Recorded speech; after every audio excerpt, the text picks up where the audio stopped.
バンダイナムコ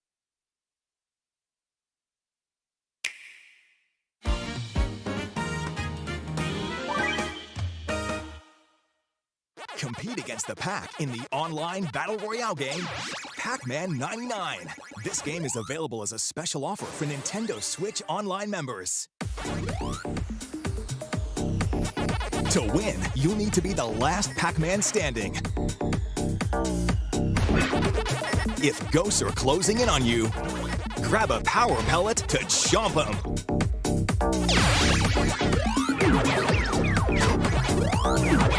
Any ghost you chomp will be sent to attack other players as Jammer Pac-Man.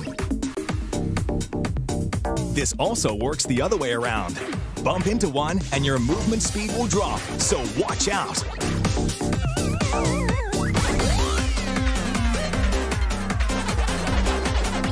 The key to victory lies in sleeping ghosts.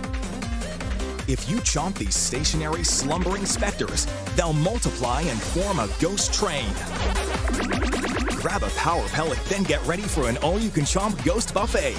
By pulling this off, you'll overwhelm opponents with a ghostly nightmare. But that's not the only tool at your disposal. Make use of 4 power-ups to gain an advantage, like one that doubles your movement speed. You also have 4 targeting options, such as Knockout, which targets opponents on the verge of losing the game. Use these power-ups and targeting options to be the last Pac-Man chomping in the end. Become the best of 99. The PAC-ONE. Pac-Man 99 launches April 7th as an exclusive offer for Nintendo Switch Online members. And if you're looking for a nostalgia trip, optional paid DLC packs containing classic Namco themes and offline modes will also be available at launch.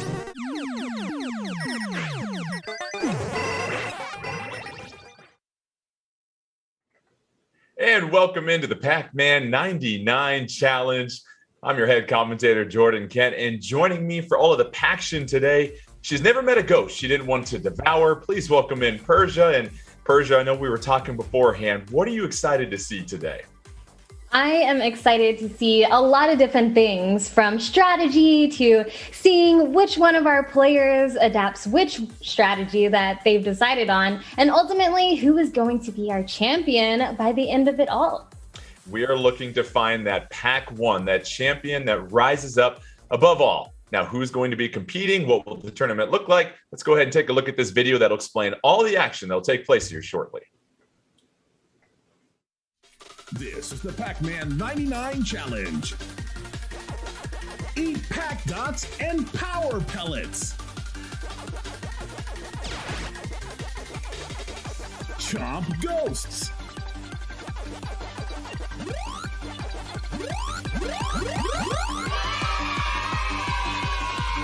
God, this ghost has been haunting me this whole game. Get over here. Oh my gosh! No, not like this. Look at them trying to run away. I'm gonna eat them. I will be the last Pac-Man standing. I will be the last Pac-Man standing. I will be the last Pac-Man standing. I will be the last Pac-Man standing. Catch all the Paction on July 31st with your favorite influencers.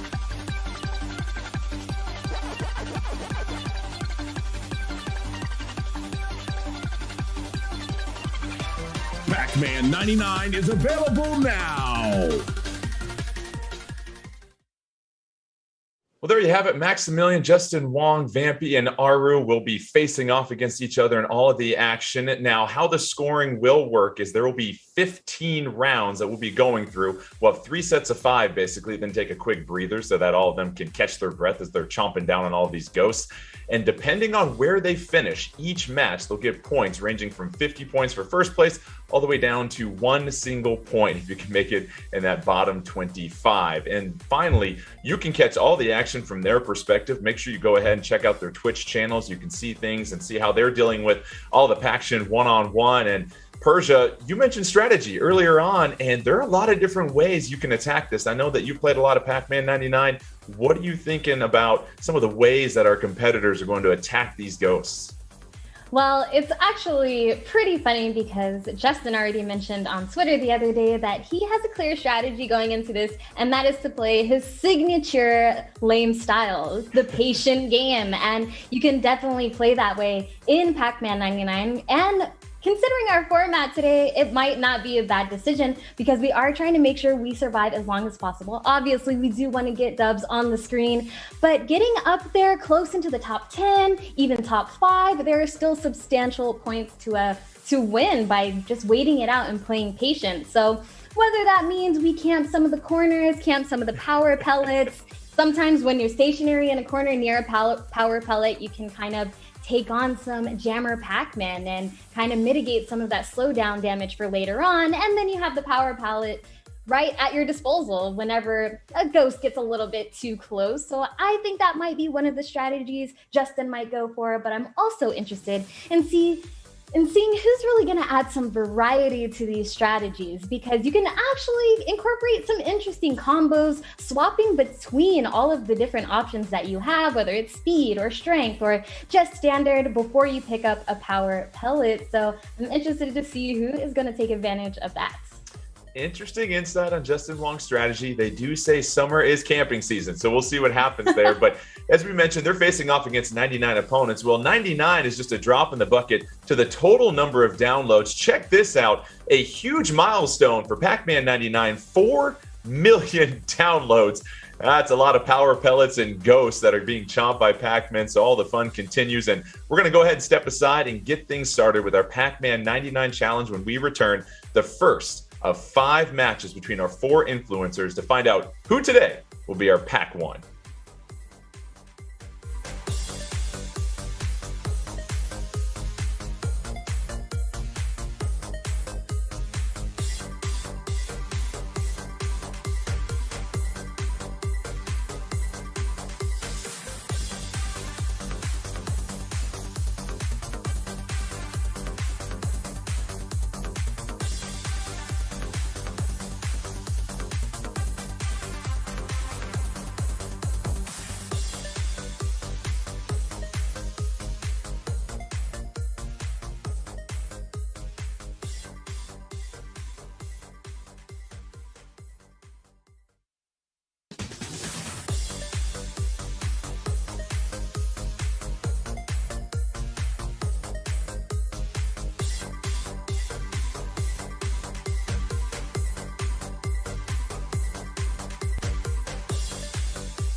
And welcome back to the Pac-Man 99 Challenge. Jordan Kent alongside Persia. We're getting set for our first set of 3 of 5 matches. That totals 15 matches between our 4 influencers. And Persia, as they get set to elude ghosts and chomp on power pellets and pack dots, movement is very important. Doesn't matter if it's in the beginning or the end game. Being able to control Pac-Man and avoid all of the obstacles will be key for success. And looking at the movement that takes place, what stands out to you about what they really need to keep in mind? You know, in a game where you're constantly on the move, it makes perfect sense that there's going to be even more enhanced movement tips. And this slide is actually perfect for little things that we might forget or might not realize. When you eat every small pack dot on the screen, it will increase your speed. And later on in the later games where your screen is filled with Jammer Pac-Man, you're going to want that extra speed boost. You're also going to want it if you like to run strength as an option, because it does cost 1 level of speed. And sometimes you'll notice that your screen doesn't spawn with any pack dots. Well, lucky you, that means you already get that speed boost and you got a great start to your match if that's what you start with. So I'm curious to see which one of our players who start or might start in one of their 15 matches with all of those pack dots gone in the first screen so they get that automatic boost. I'm curious to see if that changes their game plan for the rest of the match, because like you mentioned earlier, setting up that speed early in the game can definitely help you in the late game, because we were talking a little strategy before the stream, you know, we've been playing a little bit. So I think that is definitely going to play a factor in our matches today. VampyBitme, Justin Wong, and Maximilian facing off in the Pac-tion today to figure out who will be PAC-ONE, 15 matches, scoring once again 50 points for first place, 25 points for second place, 15 for third. You'll get 12 points between 4th and 5th, and then from there it goes lower and lower. You still get 1 point for just starting. If you're 76 through 100, we're still going to give you a point, but every point matters, especially when you consider how random things can be. We're going to talk about the Jammer Pac-Man that spawn, and you could be cruising right along, Persia, and then all of a sudden just get sandwiched between all these obstacles, and trying to get every single place up the ladder, I imagine, is going to be huge today. Absolutely. And for those of you who don't know, our Pac-Men do have some unique quirks and stuff like that. And I'm curious to see if our players are going to incorporate that into their game plan. For instance, Pinky, she loves to just hop out in front of you, get in front of Pac-Man, and you can kind of use that to your advantage to kite the Pac-Man. If you have a train going and you want to keep it kind of behind you so that you can access it the second you get a power pellet, then doing so with the correct color ghost might be a good tip. Don't forget, you can follow all of our streamers on their individual Twitch channels if you want to see things from their perspective, their commentary as well, because the action's certainly going to heat up. And here's our 4 box. We get things rolling here. On your top left, Maximilian, Vampy on the top right, looking for a match. ARUUU on your bottom left, and then Justin Wong. And already ARUUU clearing out more than half the map, chomping down on a ghost train, building up a combo nearly to 10. And we've mentioned before the strategy here, Persia. Looks like going for that speed, looking for those dots, trying to clear those boards in those earlier rounds, Persia. Absolutely. We can see that ARUUU is waiting for the optimal times to pick up these power pellets. Obviously wants to clear as many pack dots as possible to gain that speed boost, but not automatically going for those pellets every single chance she gets. But she went ahead and advanced to the next level, leaving some of those pack dots behind, which means she actually did not get the speed boost for this round. Very surprising. Round 1, leading some pack dots on the field, still sitting at speed 0, and we're now at 50 remaining players left for ARUUU. So some of those red Jammer Pac-Man will soonly start to spawn, and here comes a couple of sleeping ghosts being devoured. Here's ARUUU trying to build up that combo. 6, 7, 8, 9, reversing course, building it up to 14. You see that strawberry in the middle of the map. As soon as she chows down on that strawberry, that'll reset things and move her on to the next round. But plenty of space for ARUUU. Grabs another power pellet. That'll eliminate those white Jammer Pac-Man. And Persia, timing up when you get those power pellets is absolutely key when you're getting down to 50, 40 players left. Absolutely, because not only is everything getting a little bit more fast, but your screen is just going to be getting flooded with Jammer Pac-Man from every opponent that's still left on the board. And soon we're going to see some red ones, which are actually extremely dangerous and aren't so lenient when it comes to running into them, like we're seeing with ARUUU right now. But currently, she is definitely maintaining her space correctly. She's been looking pretty clear, even though there is a lot of Jammer Pac-Mans on the screen. She does not seem phased at all and definitely confident and actually facing the Jammer Pac-Man head to head right there in the corner. There were no ghosts in the way. She knew she had the time to just get some of that off of her screen. But we're going to hop over to Maximilian's screen now, as he has a speed level of 5 right now in the 5th round. So it looks like we definitely have a speed run going. Maximilian using that speed power up, that'll send fewer Jammer Pac-Man on your attacks. But when you're getting to round 5, having that advantage, that speed over the ensuing ghosts will be huge. Some more Jammer Pac-Man spawning, still sitting at that 5 speed. And oh, Maximilian gets devoured by the ghost and places 14. So Maximilian will grab 6 points in his first match. But let's check in with Vampy, still hanging strong. Less than 30 competitors left and just cruising along speed of 0, but no Jammer Pac-Man on the board here in round 5, Persia. And this is a lot of real estate to operate with. Absolutely. We see Vampy building up the train in the back. Looks like she's going to go for it early here just to make sure she has a nice clean palette to work with. And why not? Let's just keep the ghosts frightened, keep them intimidated as we are breezing through this level right now. Vampy definitely looks collected. She's staying patient right now. Like we mentioned before, just eating those white Pac-Man so that we don't have to deal with them later. But the red ones, they're starting to show up. They're starting, and they cannot be, you can't get rid of them until you advance to the next level. So that's a whole nother game plan in and of itself.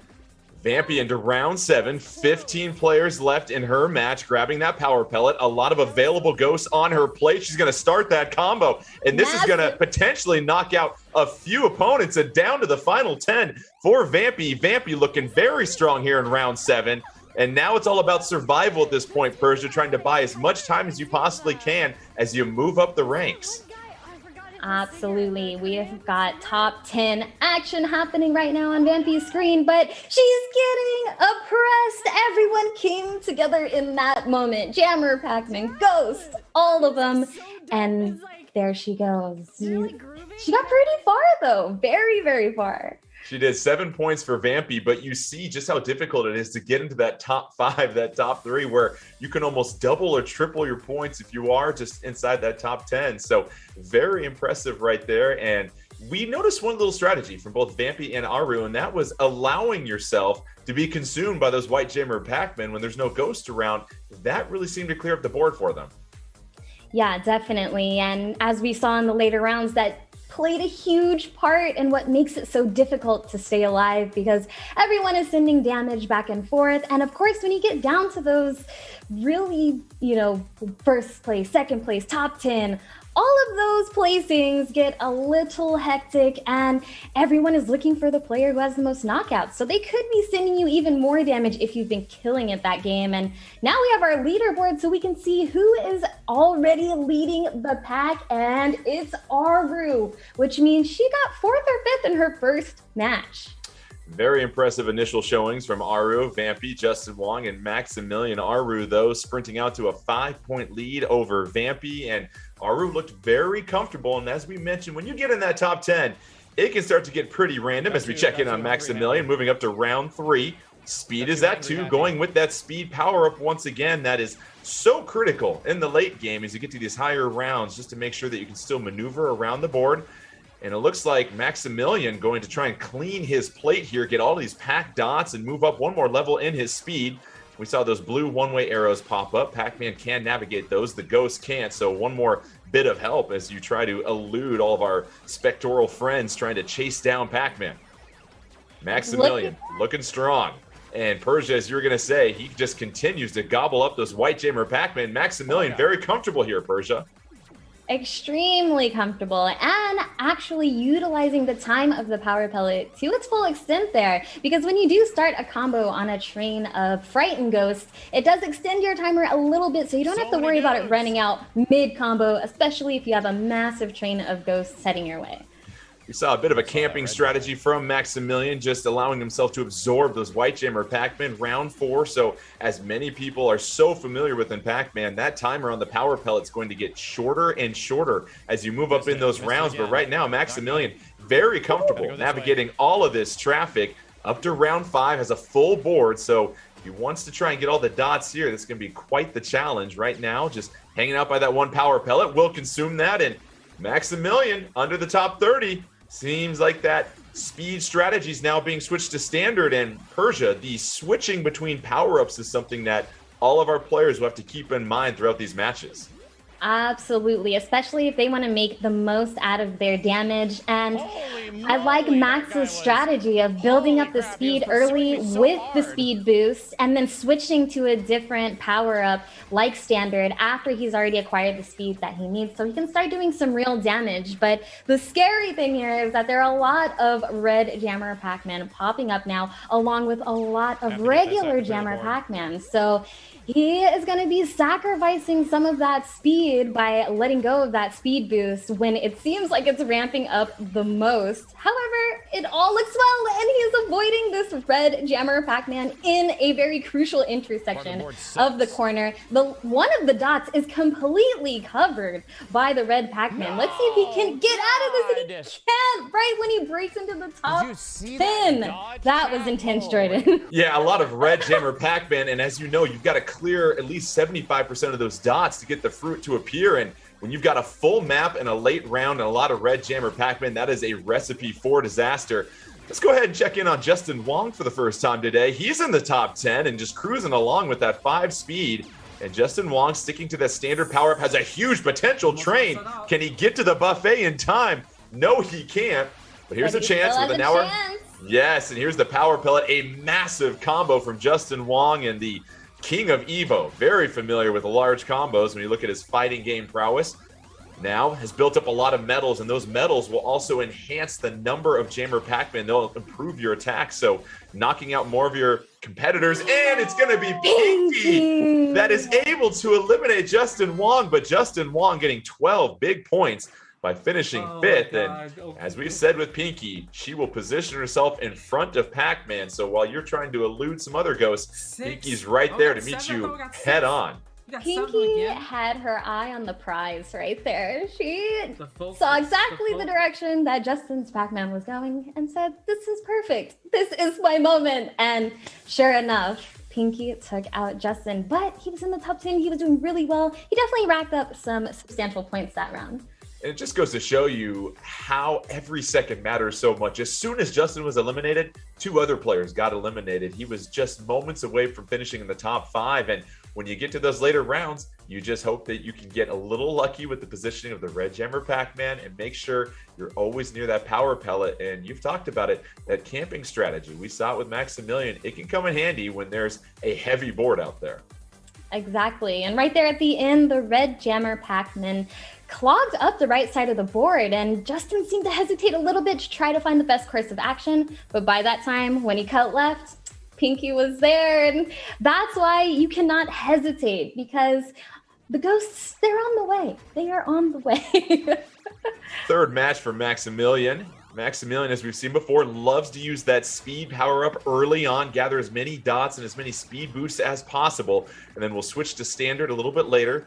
An easy round 1 to navigate as he'll add to his combo total, building up to 19, trying to clear all of these dots in round 1. He does so, and that'll build up the speed boost as he chows down on the cherry, advancing to round 2. Another full map, and it goes back to that conversation, Persia. Is it all about getting speed boost early on, or do you want to just rack up that combo in the early game? It really depends on what you're doing with that combo, right? If you don't know, for the viewers at home, you can actually tap any one of these boards that you see on the left or right of your own board and send your Jammer Pac-Man specifically to that board. So if you see someone that you feel like you can send a bunch of damage to just to secure a quick badge, maybe that's something you can take into consideration, but obviously easier said than done when you're running from a board full of ghosts and jammers and all of the above. Let's check in with ARUUU, who's on her third match, sitting at 18 points total, had an impressive top 5 finish in her first match, and then finished in the top 20 for 6 more points in her second match. Early on, 64 competitors remaining in round 1 and going for that speed boost, and it really seems like you have to capitalize, Persia, on these early rounds where you have so much time on that power pellet meter, and the ghosts aren't moving quite as quickly to build up those speed boosts that become so vital in the late game. Extremely vital, because you're not going to get this much space and this much room to do this later on, and you're really going to have to focus on where you're going and what you're doing and doing it intentionally and kind of staying ahead of the curve, especially when you have ghosts in the game that purposely will chase you, like Blinky. Blinky is out to get you and will follow you, and that's something you need to take into consideration when you're trying to get ahead and not get trapped in a corner in between a red Jammer Pac-Man, Blinky, and regular Jammer Pac-Man. There's a lot to focus on. And ARUUU, showered by some white Jammer Pac-Man, able to shake those off, grabs another power pellet, working towards that northern part of the map, moving on down, grabs the fruit. That'll advance her to round 4, adding some more sleeping ghosts, trying to maintain that combo. Power pellet will end, and so now ARUUU, who was vulnerable for a moment, grabs the power pellet, working her way up. Here's a huge chain right in front of her to chow down on, and ARUUU clearing out a lot of ghosts and pouring on some heavy damage to her opponents as she is now just outside the top 30. First red Jammer Pac-Man appearing, but nothing to be afraid about. Those red Jammer Pac-Man, of course, will freeze when you grab a power pellet.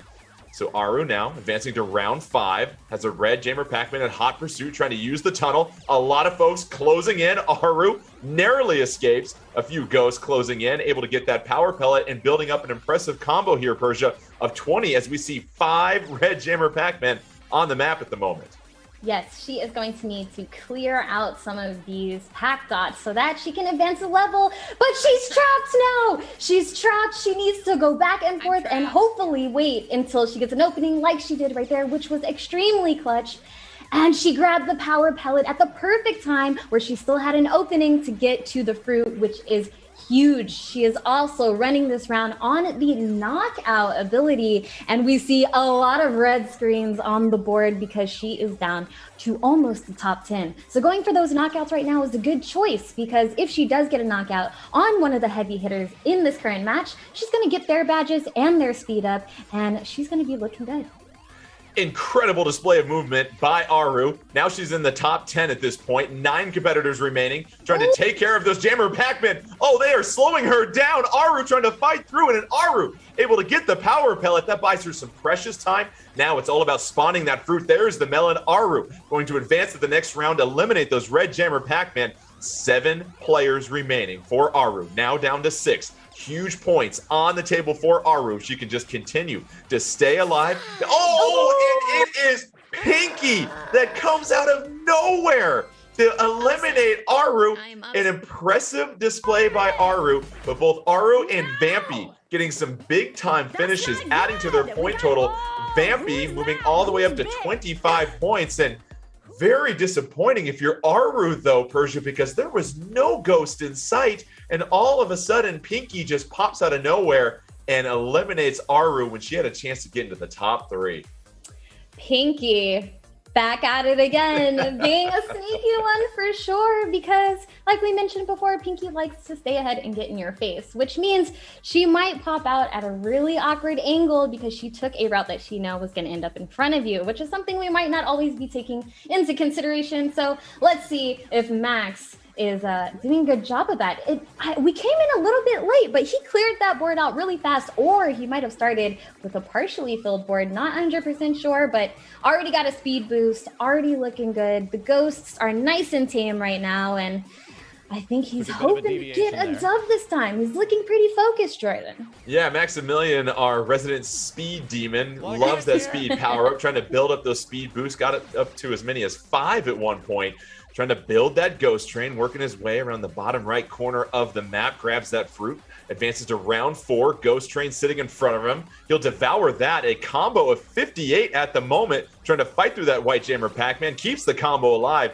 A monstrous chain going here. Now it's 70 for Maximilian, trying to really put the pressure on his opponents. Top 40 at the moment, just chilling in the corner, marinating, waiting for some ghosts to pop up. Grabs that power pellet, going to consume Inky and Pinky. This time moving around, looking for another power pellet. Not a lot of action on the map, and this is a calm before the storm, I feel like, Persia, where you're just trying to bide your time, and a golden opportunity to clear the board here for Maximilian if he wants another speed boost. And it's definitely going to be another speed boost, but not before we chomp on another ghost or two before we get to the next level. And now we're starting to see the clutter.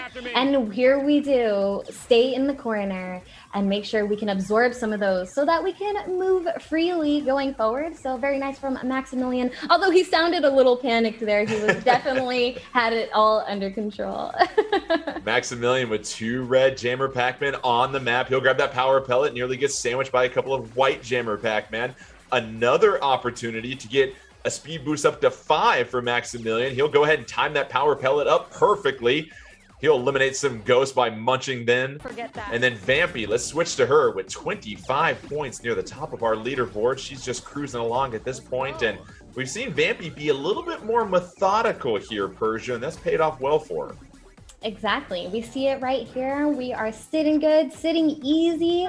And, you know, we might have thought Pinky was going to take a trip south, but no, she went through the tunnel and we had all the time in the world right there to just wait. And just in that moment right there, about 10 people were knocked out, and now she's getting more points and more points just by being patient.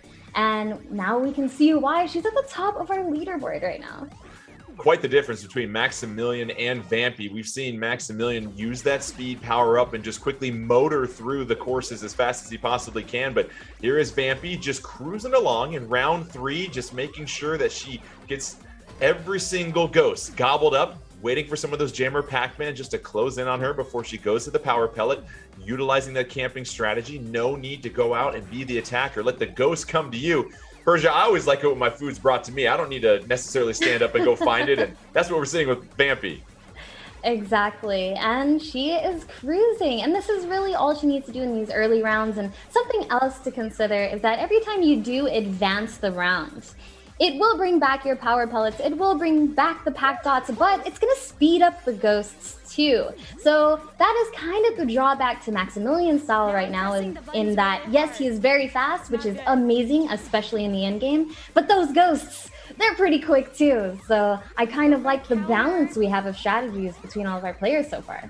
And Persia, as we mentioned, Vampy is in the top 30 at this moment. Let's check in with Maximilian. He's in the top 2. Maximilian trying to get 50 huge points. If he can get PAC-ONE, just trying to wait out one more player. Maximilian gets the power pellet. Round 10. You know you don't have a lot of time to work with. Maximilian with that standard power up. Here comes Inky, keeping the train alive. As long as you're chewing on those ghosts, you won't run out of power pellet time.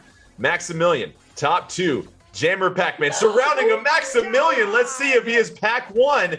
Is this going to be 50 huge points? No! Maximilian falling short to TK, but Maximilian getting 25 points.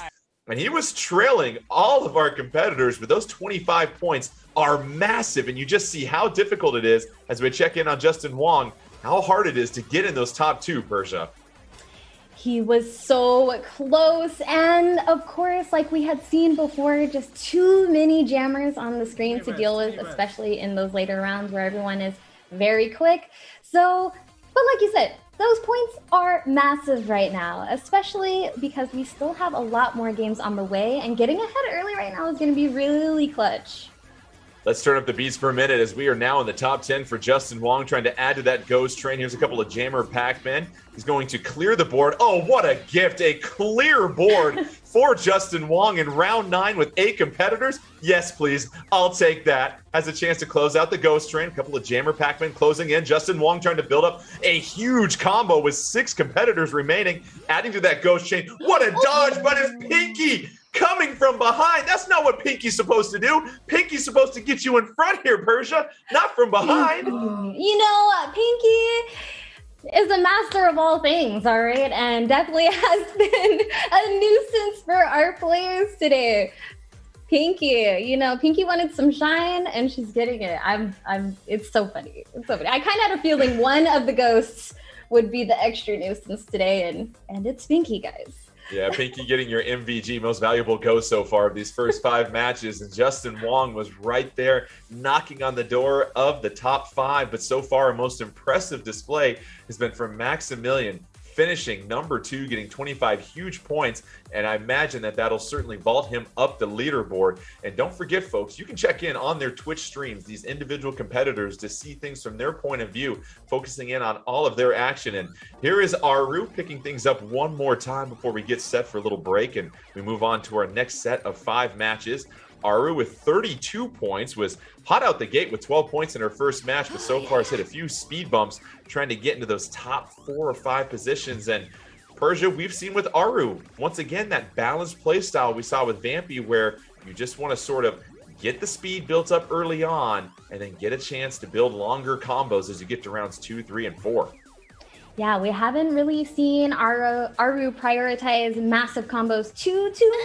Oh, and she narrowly escaped Blinky right there. She got the pellet just in time. She has a little bit of heavy breathing going on, which is completely understandable because in this last match of our first set of matches, you don't want to go out early like that. She's just now broken into the top 50, and that would have been a heartbreaker, but she's here for a reason. That's because she's got the skills to pay the bills, and she is definitely giving it all to the ghost right now by hitting this combo. And that's such a good point, Persia. All of our competitors can't afford a bad match where you finish top 70, top 80, and only get 1 or 2 points, because we've seen so far this trend of they're starting to learn, they're starting to improve in front of our eyes, and that was evidenced by Maximilian getting that top 2. But here is ARUUU. Looks like she's back in control, going to build up a chain of 17, trying to gobble down a few more ghosts. Will advance to round 6, has the power pellet available. You see that timer in the middle. Not much time remaining on these power pellets, but we'll keep the train alive. Combos up to 10, not too many Jammer Pac-Man on the board. ARUUU sitting at 32 points, has the apple, can't advance to the next round, but we'll go ahead and just try to eat up a lot of these Jammer Pac-Man. Doesn't mind taking that bit of slowdown because she is still in full control of this map. And this is when things start to get dicey. Those red Jammer Pac-Man popping on board here at Persia. And that's when things start to shift from just getting power pellets to, I got to find that fruit and get rid of those red Jammer Pac-Man. Exactly. And something that we saw a little bit earlier too is that when you do grab a power pellet, the red Jammer Pac-Man stays still. So now, not only do you have to think about picking it up at the optimal time, but you have to worry about picking it up in a position where these red Jammer Pac-Man aren't blocking your only exits. ARUUU now in a bit of a pickle. Here comes Pinky, but sandwiched by the 2 ghosts, Blinky and Pinky, going the 1-2 combo on ARUUU. She'll finish a decent 22nd, but that is just 5 points for ARUUU. And you see Maximilian moving up to the top of the leaderboard with 42 points, not too far behind. Vampy in second with 34, ARUUU with 32, and Justin Wong at 26 as we look at our 4-shot. And it just goes to show you, if you can get a second or third place finish, and you know what, you love a first, you're going to give yourself a huge advantage over your competitors because the points, Persia, are just so much higher at those top 3 positions. Absolutely, and it looks like Maximilian has gone out at 15th in that match, and Justin is the only one still in his current game for game number 5. And he has a massive train just waiting to be comboed, but he's gonna leave that there for a rainy day because he's looking nice and sunny here in this corner. Also extending the combo. There is a limit to the train, but hey, why not? Let's just make sure we're topped off and looking good for when we're ready to send all of that damage to somebody else. But right now he has counter selected, so he's just using it as a defense mechanism, which is very on brand for Justin.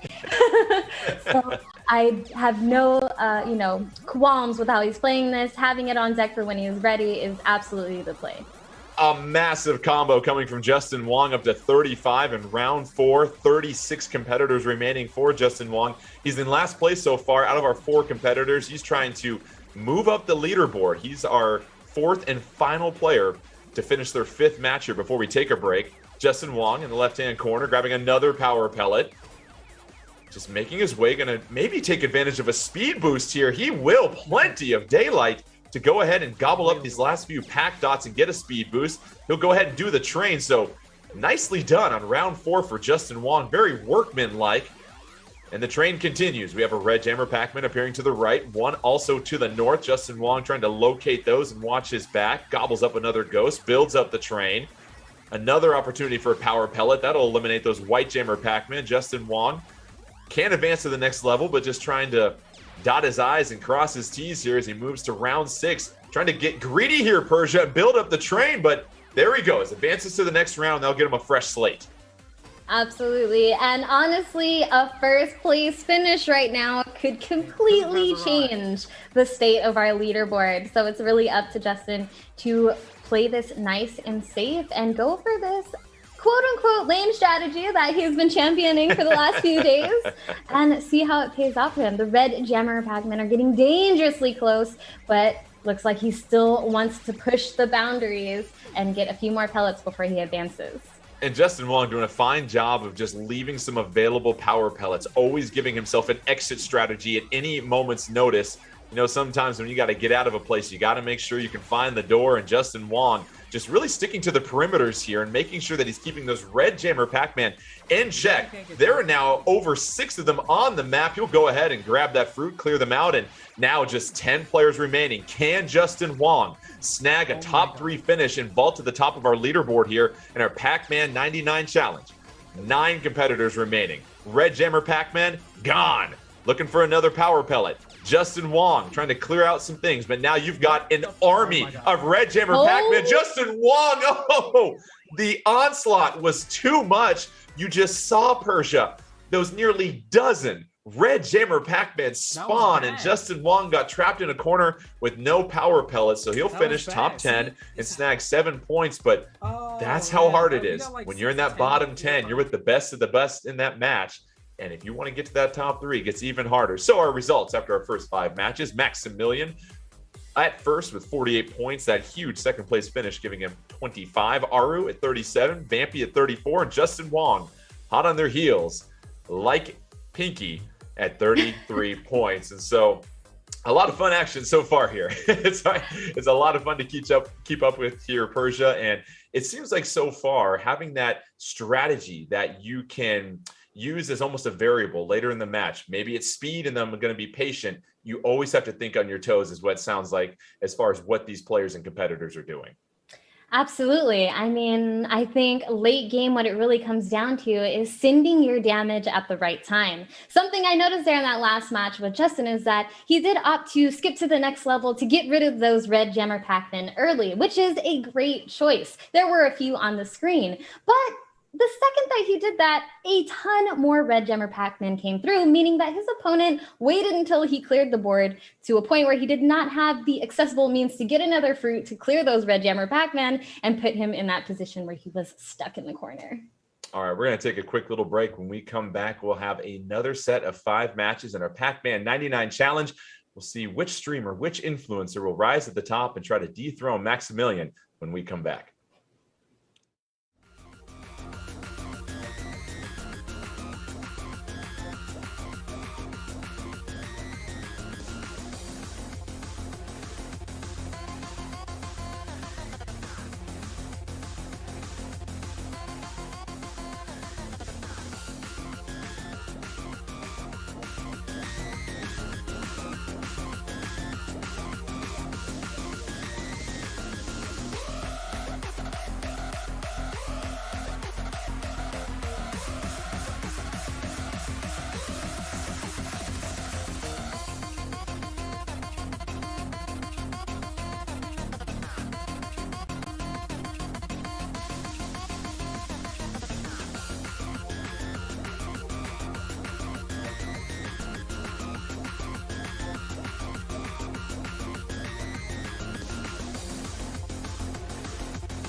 And welcome back to the Pac-Man 99 Challenge. Jordan Kent here alongside Persia as we are watching 4 of our influencers chomp down on Pac Dots and Ghosts as they try to climb to the top of our leaderboard. And after the first 5 matches, it's Maximilian rising to the top, 48 points, courtesy a huge second place finish that nabbed him 25 points, not too far behind him.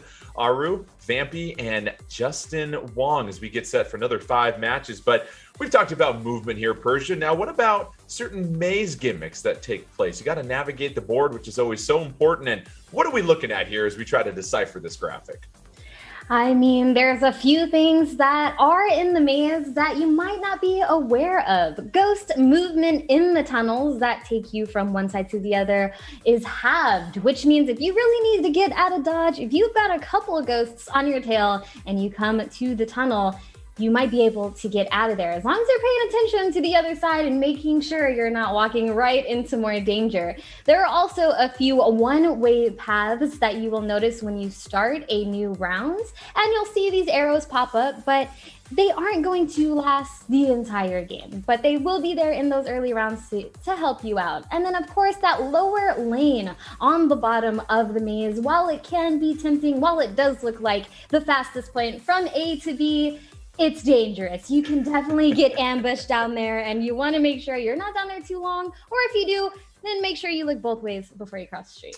Yeah, just like rush hour traffic, stick to the side streets when there's a lot of traffic there in that bottom well. And so we've seen so far Pinky, the most valuable ghost that has knocked out 3 of our competitors on separate occasions right when they were knocking on the door of maybe a number 1 finish or a top 3 finish. And understanding the movement of our ghosts is very important as you try to also deal with these jammer Pac-Man, red jammer Pac-Man, and the action gets intense. It gets unpredictable as you start to get to those final rounds. But a couple of strategies have emerged, and with Maximilian, our leader here, Persia, he loves getting as much speed as possible early on to help him maneuver the board in those later rounds. Absolutely. And now we are hopping back into our next set of 5 games from our players. And let's see what they applied to their game plan that they learned from the first round. We had a couple of minutes, had a quick breather, and now let's see how we adapt. You know, we got a bunch of fighting game players in this event, so they know a thing or two about adaptation. They had a chance during the break to chow down on some orange wedges and cherries and prepare themselves for the second set of 5 matches. Here's the ghost train for ARUUU in the bottom left. She's been very consistent from start to finish so far. Had the early lead, raced out to a top 5 finish, and since then has been floating right around there. But I feel like her movement, we've seen her, Persia, get out of some very predicament places that have allowed her to move up and get some crucial points. And so her movement is really the one skill amongst our 4 players that has impressed me the most. Absolutely. Being able to just get out of dodge in a game like this requires more than just seeing ahead of you. You got to see around the corner, you know, a few blocks down.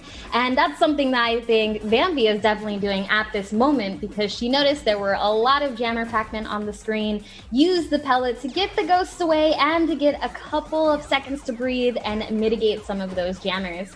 And now she's just kind of cruising and doing the same thing, which is perfect, because after the first 5 games, all of our players are going to have a feel for what exactly is going to be effective for them in this match. Vampy, one of the most talented cosplayers in the world, known for her attention to detail, and that is reflected, Persia, in the way that she plays. She seems to be very meticulous, making sure that she gets every dot and making sure that she goes through every single corner. I love how thoughtful she is in the way that she approaches her strategy match after match. Exactly. And, you know, not being afraid to just go ahead and burn the pellet the second you see any sign of danger is always a good sign, because it's better to nip it in the bud early than to deal with it later on when you're in a very, very horrible situation. And I appreciate that from her game plan, because while the style of being an absolute speed demon is extremely appealing, I do think there is a little bit of safety in taking the old-fashioned way like Vampy is. Oh no! 24 competitors left for Vampy. She's sitting in 3rd place overall, but those red jammer Pac-Man close in on her with no place to escape. And that is a finish of 5 points. Good for Vampy, and she is frustrated. You see the frustration on her face, punching the air. Can't believe she got caught by 2 red jammer Pac-Man. Let's turn our attention to Aru to focus in her gaze as she is navigating this maze with 12 competitors remaining, and Aru continues to knock on the door of top 10 finishes. Now, can she break into the top 3, do something that maybe no one else has done either here, and become PAC-ONE for her match? 10 players remaining, and this is going to be Aru once again getting slowed down by a jammer Pac-Man and then pursued upon by 2 red jammer Pac-Man. She'll finish 9th and pick up 7 points. Here is Maximilian. Gotta clear. I know I said a lot of stuff earlier about the old-fashioned way, but so far we just saw Aru and Vampy go down to a speed issue. They got slowed down by these jammer Pac-Men until it was too late. And this is where the speed boost is really going to come in handy, because Max is, you know, he is going to run into these jammer Pac-Men, but it's not nearly going to make him as slow as it did with Aru and Vampy. And the biggest difference between Maximilian, Aru, and Vampy is the speed that Maximilian carries into every single round, sitting at 5, borderline ticket range for Maximilian as he is navigating this bottom right corner of the maze, going to absorb some of those jammer Pac-Men. A huge all-you-can-eat ghost buffet that he chows down on as he continues to motor along. He's now in the top 10. Looks like he's in total control. He's going to go ahead and eliminate an army of white jammer Pac-Man that were trying to join the foray. I'm taking it. And now a chance for Maximilian. He mentioned he's going to take a clear path for that fruit to clear those red jammer Pac-Man. At this moment, how long can you survive? Can you avoid those red jammer Pac-Man? Maximilian trying to avoid Clyde. He does, but it's a red jammer Pac-Man as Maximilian evaded the ghost, but not the jammer Pac-Man. Another impressive finish for him. And let's see if whether that was 6th or 5th. That's a difference of 5 points. If he's in 5th place, he gets 12 points. 6th place, just 7 points. And that goes to show you, Persia, those top 5 finishes, that's what you got to get to separate yourself here. Absolutely, and at least keeping the gap close enough that you can still catch up in these next few matches that we have to offer. But the speed, we talked about it being great, but it also kind of worked against Max right there, because he was so fast that he ran into another situation that he unfortunately couldn't get out of as he was running away from the former one. So it really is about how much you can handle the speed just as much as how fastly you can build it up. And it's difficult to think 2-3 steps ahead when you have so many jammer Pac-Men that are spawning in the map in random areas. Obviously, your focus is on the ghost, trying to avoid Pinky, Blinky, Inky, and Clyde. But when those jammer Pac-Men spawn and you're not near a power pellet or the fruit, that's when things get very precarious for our players. But so far, Maximilian, the speed strategy seems to be working out very well for him as he is being pursued by Vampy and Aru in our leaderboard. And really what's fascinating is swapping between that camping style and absorbing those jammer Pac-Men here, Persia. But then when do you go on the attack? When do you go on the offensive when you're in the top 10 and you're trying to get everybody else off the board? Because we've seen it. When you get to the top 10, Persia, it takes a while for folks to start getting knocked out at that point. Yes, absolutely. Because at this point, everyone has kind of solidified their game plan and are in the top 10 for a reason. But if you notice that bar at the bottom of our player's screen, where it kind of seems like they're building up Pac-Men of their own, this is kind of a gauge to let us know how much we can defend against and how much we can, and how many of these jammer Pac-Men are about to be on the way. So as you see this bar filling up at the bottom, that's how you know that it's starting to get a little bit dangerous. So my solution to this is usually to save up my long combo train, try to eat as many pack dots as I can, and then when I see that a lot of this damage is coming at me, that's where I pop the combo and try to at least mitigate it and send some of it right back at whoever is being a big old butt hit this day and sending me all of these ghosts. And obviously you can target your opponents. You've got random hunter, knockout, counter. Right now we see Vampy looking at knockout, trying to build up some of those medals that will help strengthen your attacks. A couple of one-way arrows briefly pop up for Vampy, unable to utilize them. Still plenty of time left on that power pellet meter on the top left, just chilling. You see Vampy bopping her head, vibing to this beat right now, trying to chase down some few ghosts. Add that to the meal. And Vampy clears her plate, gets a nice maze right here. Just 4 power pellets, and that's going to make things very easy for Vampy as she's just outside the top 30, and she's waiting for that train to approach. Is going to go ahead and chomp down on that train. Let's go ahead and switch over to Justin Wong, see what our man's up to here. He's in round 6, top 10, and doing that camping style that you talked about here, Persia. Yeah, breaking into this top 10, actually looking like he's in a great position because there's not much damage coming his way at the moment, which means he can take this time to really eat up a bunch of those pack dots, up that speed a little bit, and just get ready for what top 5 is going to look like because he's one more opponent from getting there, which is actually huge because now we are approaching the double-digit point placings, and he has a long combo on deck. It looks like he's going to keep it for a rainy day again, but Pinky was coming around the corner with a mission. Luckily, Justin picked up that power pellet just in time and still hasn't decided to burn the ghost combo just yet, but definitely wants to get rid of those jammer Pac-Man a little bit earlier just so that he doesn't have anything in the way of sending big damage when he needs it. Justin Wong, top 5 territory, has a huge ghost train, and he'll get a chance to send a monstrous attack with now 4 players left. Justin Wong is going to gobble up some massive points and try and climb up our leaderboard in our Pac-Man 99 challenge. And Justin Wong caught by Blinky. You saw that jammer Pac-Man trip him up in a 4th place finish for 12 points for Justin Wong. That'll move him up to 51, just 4 points shy of our leader, Maximilian. So keep an eye out for Justin Wong, who is mounting a furious comeback as we approach the near halfway point in our 15 matches.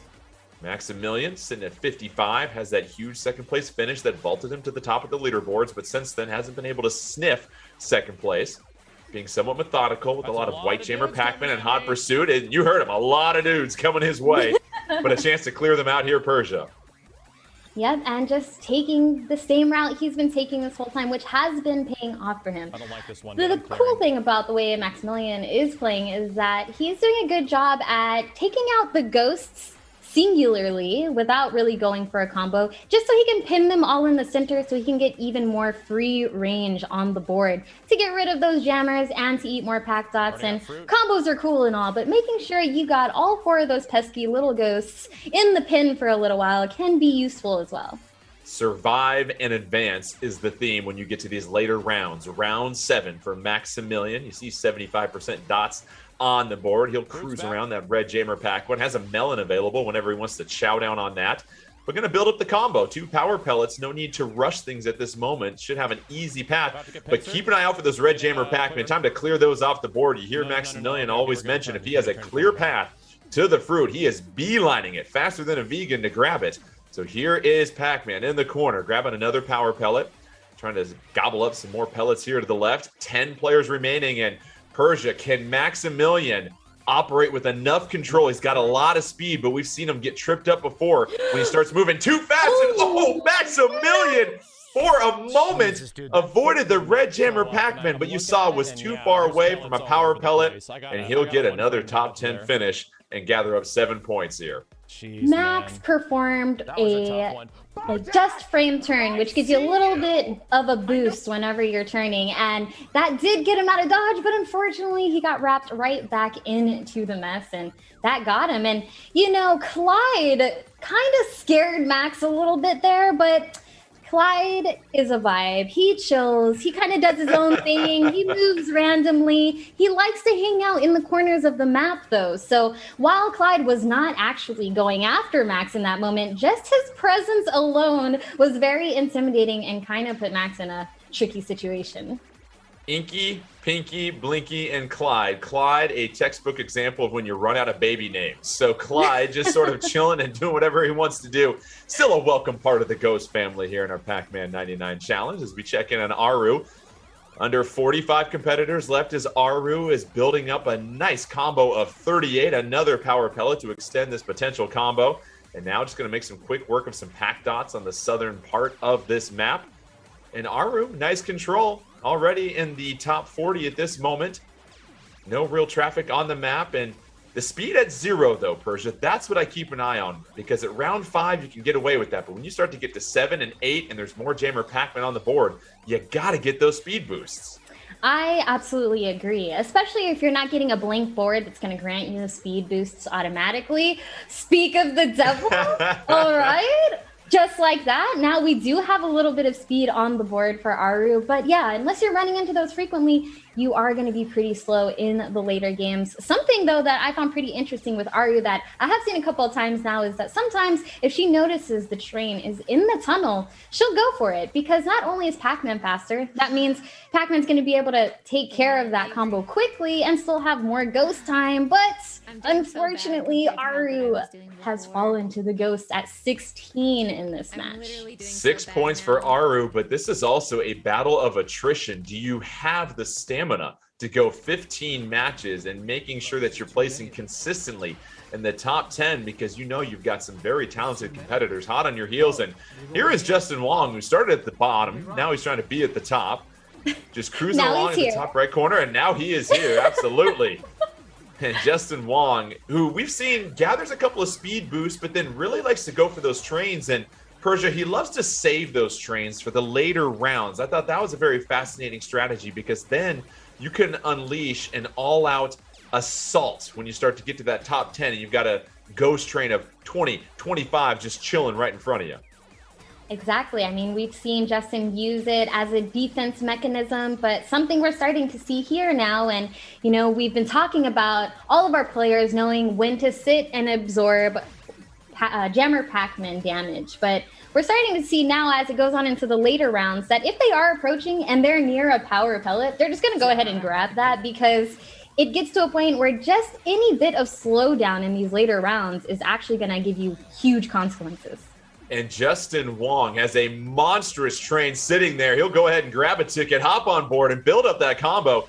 Justin Wong now going to start a new combo. He's in the top 20. You have the apple. That'll advance him to round 6. Jammer Pac-Man appearing, trying to close in on his position.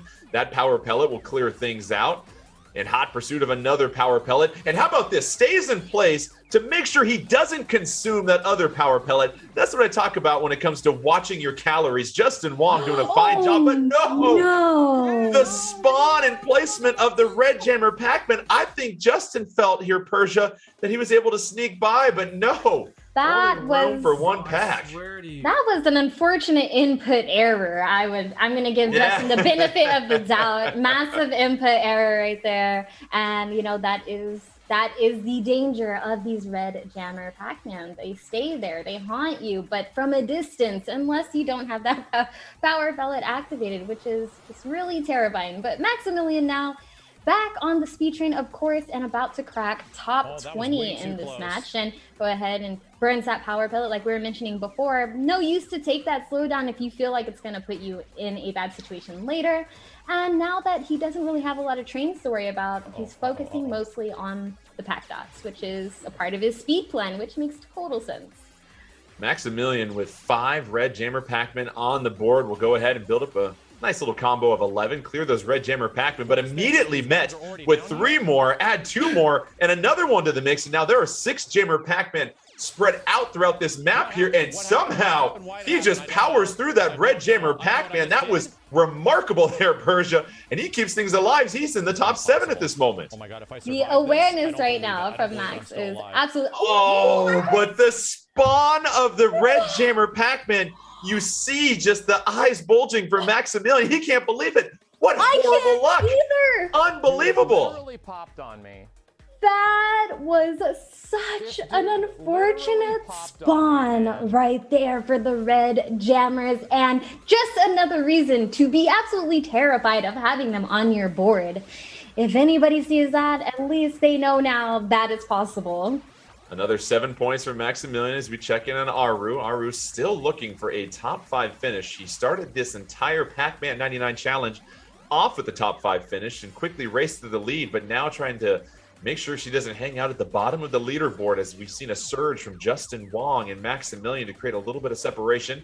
Here is ARUUU absorbing several of those Jammer Pac-Man, gets the power pellet, moving up north, sees the red Jammer Pac-Man, going to choose to go with that train. And just a reminder, once you start a train, regardless of the amount of time left on your power pellet meter, you will have time to continue that combo. ARUUU avoiding the spawn of the red Jammer Pac-Man, and at that speed at 0 in round 7, Persia, I go back to that. Is that going to be enough this late in the game? As once again, who else but Pinky adding another notch on the KO list as Pinky will eliminate ARUUU, and ARUUU finishing up in 9th place, grabbing 7 more points. I mean, I think we're going to need a ghost leaderboard at this point because Pinky is absolutely carrying the ghost team right now. So Justin Wong in your bottom right at 57. I believe he's 1 match behind, still has a chance to get some more points and catch up. ARUUU vaulting herself to 2nd place. Everybody pursuing Maximilian with those 69 points here in the lead. And Vampy not too far behind at 51. As we've mentioned, all it takes is 1 3rd place, 1 2nd place, or you know what? If you can become PAC-ONE, you are going to find yourself at the top. So every single match of these 15 matches will matter. And Justin Wong, let's check in on him because there's 62 competitors left. He's moving around in the bottom right corner. We've seen him flirt with the top 10 in Persia. Usually when he gets eliminated, it's because of things that he can control, input errors, or maybe not getting to a pellet in time rather than just getting sandwiched by the ghosts. Yeah, I mean, he's all about the patient play, but when you got things in the game that are going to slow you down substantially or things that are going to block your path completely, playing patient becomes a little bit more difficult. So while it is his patented style, he is going to have to switch it up and, you know, RTSD a little bit towards the end of these games if he wants to be able to get some real points that are going to bring him back into this. Justin Wong trailing our leader Maximilian by 12 points. If he can place in the top 5, he'll be tied at the top of our Pac-Man 99 challenge leaderboard with 5 more matches remaining. He'll move on to round 4. Justin Wong, as we mentioned, has won 9 titles at EVO in his fighting game career. This would be another title that I'm sure he would love. All the bragging rights that come with being the winner of our Pac-Man 99 challenge. And Vampy, 36 competitors remaining. Both players nearly identical. And here comes the same Vampy. Match? It might be the same match. You see both of them in round 4. Let's keep an eye. And they're in the same room. So Vampy and Justin Wong going influencer here in our 10th match. And here is Justin Wong gets the freebie board. Always appreciated. In round 5, he'll build up a combo. Now, if only there was like a Vampy button or a Justin Wong button to really send your ghost to that would make things very theatrical here. I mean, if they can find each other on the board and give it a tap, they might be able to do so. But there's so many things to like take into consideration. I don't know if they're going to even be focusing on that right now, let alone if they even know that they're in each other's game. But the interesting thing here, and something that I actually want to keep an eye on, is we have Justin Wong at a speed level of 5 versus Vampy's speed level of 1. And look at that, the major difference here. It is so much more difficult to outrun and to actually evade the ghosts when you do absorb Jammer Pac-Man damage when you don't have the speed boost. So Vampy eliminated. She gets a top 20 finish. That will give her 6 points and move her up to 51. But Justin Wong sitting at 57, still cruising along. Oh, a huge power pellet to keep his hopes alive, turning the ghost blue. And in hot retreat, he'll try and build up a minor combo. You see he's got 1 medal. That'll help boost his attacks. Right now, just lighting a fire and pitching a tent by that power pellet, camping on out. Red Jammer Pac-Man trying to ruin the party. But no dampening this fire for Justin Wong. Avoids being sandwiched by some Red Jammer Pac-Man and will clear out some real estate. Justin Wong, nearly pinched by the Red Jammer Pac-Man, and an unfortunate spawn in that northwest corner of that Red Jammer Pac-Man. Justin Wong was cruising along, had that power pellet ready to chow down on, but the Red Jammer Pac-Man grabbing the last seat in the restaurant before Justin Wong could get to it. And so Justin Wong moving up. Maximilian, though, gets a chance to add to his lead here potentially as we check in on him. Another top 10 finish in the holster for Maximilian. He'll clear out the Red Jammer Pac-Man, and there's that speed, Persia. He's got speed of 5 here in round 8, but he waited too long, Persia. He waited too long. You can't let your food cool down. He had 5 medals ready to roll. It was just a little too patient and an unfortunate knockout for Maximilian there in the corner. That is the double-edged sword to that strategy. Camping the corner next to the power pellet, absorbing some of that slowdown, but you absorb a second too much and you can't even reach the pellet in time. Heartbreaker, true heartbreaker. I feel the pain behind taking a loss like that, but there still is one more chance in this set of games. And after this set, we'll take a quick little break and get to our next 5 games. But one more match remaining, a chance for any one of our competitors to get one of those crucial top 3 finishes that will quickly move them up the leaderboard. And we've seen Justin Wong flirt with it. We mentioned his theme has just been bad luck. It really hasn't been poor play or poor decision making. It's a red jammer Pac-Man spawning here or an input error here. And that has been, for Justin Wong, the issue. Can he catch Maximilian, knowing that you have the consistency of Vampy and ARUUU right there ready to take a foothold if either one of them slip up? So it's been very interesting, and our leaderboard shows you that Maximilian is really starting to pace himself well with those speed boosts. Getting another top 10 finish was big for him, but Persia, this is starting to really heat up as we get set to the final third of our competition here today. Absolutely. And it's only going to get more intense because now our players are getting the feel for it. They're starting to define their strategies. They're starting to see what's not working. And you can tell by the level of saltiness after the match when they accidentally run into something, how much of that is really computing in their head at the time. And I think that's a beautiful thing, actually, because it means that they're picking apart the game as they're playing it, which means our next set of 5 games is going to be beautiful. Let's go ahead and check out the leaderboard here as all 4 of our influencers fighting for that ever-precious exposure. And it's Maximilian in the lead by 12, 76 points, leading Justin Wong, who's at 64. But there is ARUUU at 62 and Vampy not too far behind with 57 points. Don't forget, a first-place finish, that'll net you 50 huge points. A second-place finish, 25. Third, 15. Fourth or fifth, 12 points. And then a big drop-off, just 7 points for 6th through 10th. And that's really where a lot of folks are hanging out here, Persia. They're getting those finishes of 7th, 8th, 9th, maybe 12th. We haven't seen too many top 5 finishes, which is where you really start to see the separation. Absolutely true. And I'm honestly so curious to see who is going to take first place first, right? Because that's 50 points. One first place can really make the difference at any point in this whole entire event. Vampy grabbing the cherry, moving on to round 2, 65 competitors left. We saw last game, Justin Wong and Vampy were on the same match. They were going toe-to-toe, and it was and Justin I think Wong we might have it again. It might be. They're both at 57. We'll see if that's the situation. And now 53 remaining on Justin Wong's board, 52. And this could be another mirror match that we're seeing here between the two. And Justin Wong, who stumbled a little bit out of the gate in our first 5 matches, has been very strong over the last handful. And they're both in the top 50 at this point. Justin Wong navigating the top right corner, trying to eliminate some jammer Pac-Man with the power pellet. He does a combo of 26, trying to get greedy. Builds upon that combo, mowing through some jammer Pac-Man. Has a chance just to eliminate them, grabs the power pellet, and Vampy also in the top 40. Vampy just cruising along, but the difference, Persia, we'll say it again, 3 speed for Justin, 0 for Vampy. Exactly. Later rounds are going to be extremely difficult for Vampy, but let's see if she can use it to her advantage. Justin right now is looking really strong, really smooth, not really going for major combos or anything at this moment. Definitely has his eye on the strategy of getting nice and strong before we get into the late game.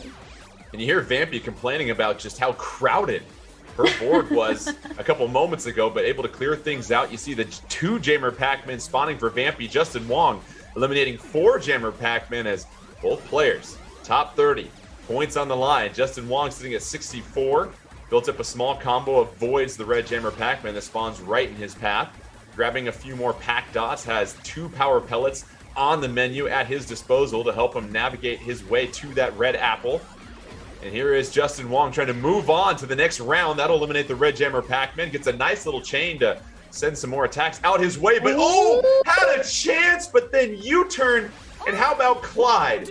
Little old Clyde just doing his own thing there, Persia. And it's Clyde that gets the KO in a top 20 finish. And as we said, Clyde will move randomly. Good luck guessing what our Orange Ghost Clyde will do. And finally, as we've been talking about speed versus no speed, we've got a win on the no speed side, but it is short-lived because Vampy has been taking out and she is not happy about that. Vampy not very pleased about getting taken out by Blinky, meeting Blinky head on. And so you just see how difficult things start to get when you're trying to juggle Ghost. You're trying to juggle white jammer Pac-Man, red jammer Pac-Man, trying to get fruit, trying to get to your power pellets. It's just a lot to process. And I know a lot of our competitors dabble in fighting games. That's their specialty. But when it's just one-on-one, it's a lot different when you're taking on 4 to 10 to maybe even 20 different opponents on the map as we check out the leaderboard here. And as we get set for the final third of our Pac-Man 99 challenge, it's Maximilian in the lead, 81 over Justin Wong at 70. Vampy and ARUUU not too far behind as Vampy moves up to third place, sending ARUUU to fourth. And all it takes is one big match here. Are we going to see a second or third place finish here, Persia? Do you feel it by any chance? Oh, absolutely. We've had our first 2 blocks of matches. That was all intel. Now this next set is definitely where all of our players are going to kick it up a notch. I can feel it. We're going to step aside. When we come back, we will crown a champion in our Pac-Man 99 challenge. The final 5 matches. Can Maximilian hang on, or will Justin Wong and company catch up? Stick around. We'll be right back.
Pac-Man is back. It's back as a Battle Royale game? Pac-Man 99! Nintendo Switch online service subscribers can play online matches with up to 99 players for free. And to enjoy Pac-Man 99 even more, we'll introduce you to purchasable DLC. In Private Match, you can play against your friends. Share a password with your friends to play online together. You can compete with your friends anywhere at any time. See who can be the last Pac-Man standing. In CPU battle, you can concentrate on practicing against CPU. You can adjust the difficulty level and Pac-Man's movement speed at the start of the game. Test your skills against 98 CPU players. In score attack, compete for the fastest time to achieve the unbelievable perfect score. Eat as many ghosts as possible while completing each round. Can you be the fastest to achieve the perfect score from the original Pac-Man? In blind time attack, complete 12 rounds as fast as possible within the time limit. Eat a fruit in the center of the screen to complete a round and earn more time. Discover new ways to gain time bonuses and find your path to victory. These additional modes will be available by purchasing the Pac-Man 99 Mode Unlock DLC. Additionally, you can customize your experience with classic Namco game themes by purchasing the custom theme DLCs. There are 20 classic Namco game themes in total, such as Galaga and Dig Dug. Eat, run, survive. Pac-Man 99, available exclusively to Nintendo Switch Online subscribers for free. Get the complete experience by purchasing the Pac-Man 99 Deluxe Pack, available now. Bandai Namco. Pac-Man or not, eat, run, survive is terrific life advice. Welcome back to our Pac-Man 99 Challenge. Jordan Kent alongside Persia. We have our 4 influencers getting set for their final 5 matches. But before we check out the leaderboard, we have some more DLC that is now available and all the different skins. And how about this year, Persia? Hopping Mappy. Yes, you get Mappy that is hopping. Arcade game that came out in 1986 and nice little skin that you can use as you play some more Pac-Man 99. Yep, and absolutely free. We did see the trailer for some other DLC that's going to be available, but you can snag this one whenever and at your earliest convenience. Let's go ahead and check out our leaderboard as Maximilian leading the way amongst our 4 streamers. Don't forget, you can check out their individual point of view by joining their streams on Twitch. Maximilian leading by 11 points. It might seem like a lot, but that is just 1 4th or 5th place finish difference right there. Justin Wong in 2nd at 70, Vampy at 63, and ARUUU bringing up the caboose at 62, but not too far behind. And really what has set the tone for all this year, Persia, was Maximilian getting our highest single match finish of 2nd. That gave him 25 points. Nearly a third of his points after 10 matches have come from just 1 second place finish. Exactly. Like you said, 2nd place. So who knows how this leaderboard is going to look if someone gets 1st place or if multiple people get 1st place. I think that's the most exciting part, is that truly no one is out of this yet, because although we do have a 1st place and a last place at the moment, everyone is still very close in the point difference. Final 5 matches. Justin Wong, we've seen rise up the leaderboard, but also ARUUU and Vampy have been very consistent.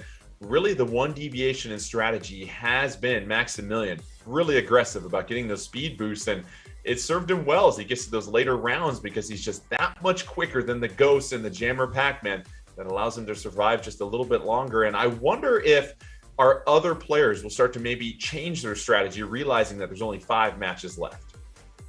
They're going to have to do something if they want to make sure that they get more points this time around. And we've mentioned it so many times before, but they definitely have a better grasp on the game now that they've played a few and warmed up a little bit. So I think our upcoming matches are going to be really good.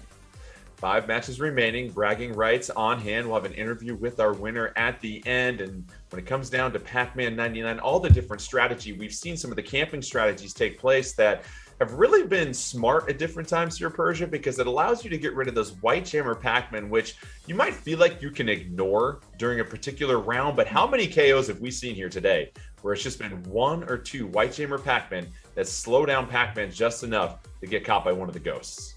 Yeah, especially in those later rounds where if you don't have that speed built up or you're not using the speed boost, it's going to be really hard to avoid. So hopefully for our players who are not exactly opting for the speed boosts with every round, hopefully they're using the speed boost that they have available to them on the left-hand side of their screen. And you see Maximilian, not only is he getting the speed boost, but he's using the speed power-up, and that'll send fewer jammer Pac-Man to his opponents, but he doesn't really need to be too strong offensively. His speed and evasion has served him well, and that's what really catapulted him to the lead with that second place finish. And at this moment, just making quick work of round one, banks another speed boost as he moves to round two, a 75% filled map. And that's another factor, Persia. What map are you going to get? When does it come as far as how many dots appear? That can make a huge difference in your strategy also. It definitely can, because if you get lucky and you start with a clear board and you get that speed boost right off the bat, that can definitely change the way you pursue the rest of that game by giving you a leap ahead of everybody else pretty much. I think getting a clear board at the start is huge. I don't know if any of our players have run into that yet, but I think that is a great place to start, and that is a random mechanic. Like, you could start with that great board, or you could just have to deal with clearing it out the old-fashioned way. Back to our four shot, all four competitors still in the top 55 and doing a fine job just plowing through. But it feels like that ceiling, Persia, is that top 20 and that top 10. Getting through those thresholds have proved to be very difficult. To do that consistently throughout our matches here today, especially that top 10. I mean, how many times have we seen somebody get to that 8 or 9 spot and then just stay there for what feels like forever and not get some of those precious points that are waiting for you at 4th and 5th? All right, Jordan, I want you to take a moment and see that all of our players are in the same game right now. I love it. I love it. The club is full right now as all four players are in the same game. So you've got the bragging rights of this game and some crucial points up for grabs. How about Vampy in your top right? A huge ghost chain that she's going to chow down on. Using those tunnels, as we know, the ghosts move 50% slower in those tunnels. Another power pellet and a fruit waiting for Vampy. She'll go ahead and snag that fruit, clear those red jammer Pac-Man, and move to round 5. But how about our two speedsters? Top left, Maximilian with that 4 speed, and oh no, Vampy, our first one to be KO'd in this game. So Vampy getting just 4 points, finishing 34th. That's not like her, Persia. That is not like her at all. It was definitely a tough one, and honestly, having all of these players in the same game means that everyone is slinging some major jammer Pac-Man at each other, probably more so than they expected in the other matches, because we've got some high caliber talent in this event. But now ARUUU and Vampy are out, and Maximilian and Justin Wong are the final two from our group of 4 that were in the same match that are still trying to get that first place. We're very close to top 10. Justin Wong in your bottom right trying to fling some phantoms to his competitors as he gobbles up that train, gets another train afterwards for a second ride. And Justin Wong, top 12, Maximilian, 13 remaining. Maximilian gets KO'd, so a chance for Justin Wong to get closer to our leader. Maximilian, he's already at number 8, has a power pellet in front of him. Has to be careful not to be consumed by too many jammer Pac-Men. Going to avoid those 3 red ones. Has a chance to get another speed boost, but I think at this point, he just wants to keep that power pellet meter going. Justin Wong still at 8, and this is where you see the KOs are very sparse. Now up to 6, Justin Wong. Can he get to 5th place and get 12 huge points and close the gap with Maximilian? Builds that ghost train.